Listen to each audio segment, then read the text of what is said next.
Hey guys, my name's Shimei, and today I wanted to show off one of the set pieces I made for my D&D group, a windswept crag with a fallen tree bridge. So to start off, I should probably lay out the materials I usually use to construct my terrain. The rough forms are made with pink polystyrene, patching compound, and a taping knife. I use construction adhesive to glue the polystyrene together, as it provides a very solid bond without concern about melting the foam or being too weak. I like my terrain to be durable and light. Once I've laid out the rough shape of the project, I let the adhesive dry and start sculpting out the details of the terrain. The trick I find here is to not be shy about roughing up the foam. More texture will lead to more surface area that will pop when painting later.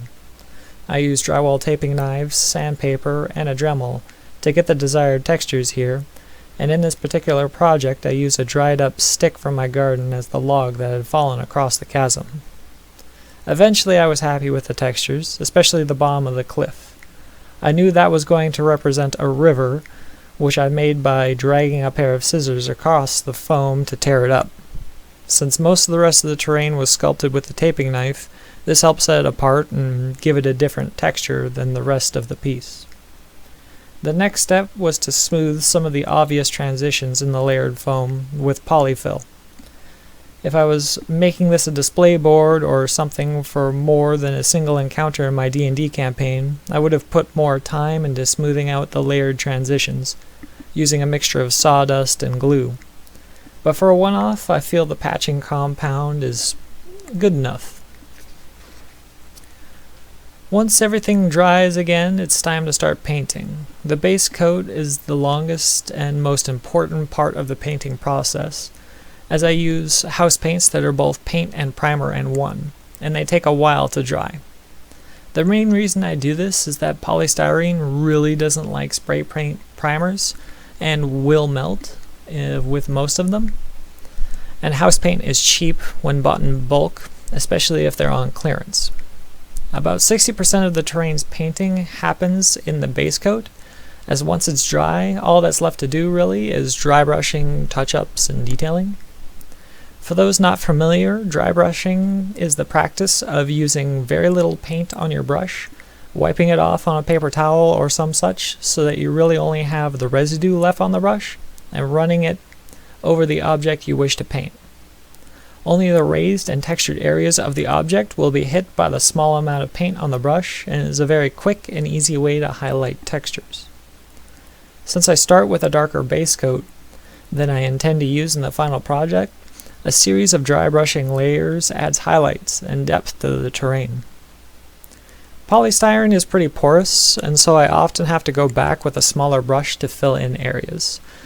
Once the dry brushing is done, I'll finish some small details that I've added, like trees or discarded shields, weapons, skulls, that sort of thing. I decided not to add any flock to this piece, as I wanted the area to feel pretty barren and windswept.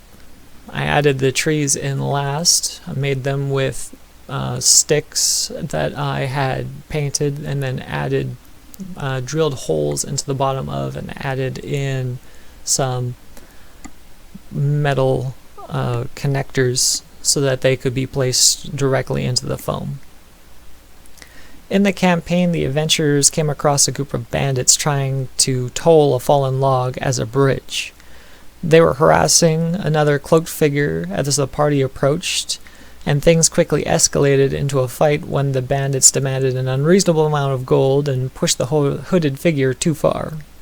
Fully surrounded and outnumbered, the stranger began picking bandits off the cliff and crushing their skulls with his bare hands as they desperately tried to stop him with their clubs and hammers.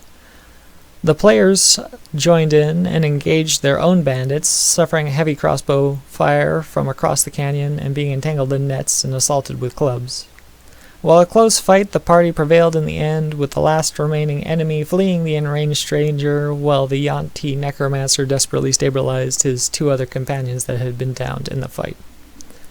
The guys really enjoyed this set piece, and while I will probably never use it again, it didn't take too long, about 2 weekends to put together, and I am actually quite proud of it, so I've got some decent pictures out of it, and was nice to get back into the flow. something I hadn't done for quite some time.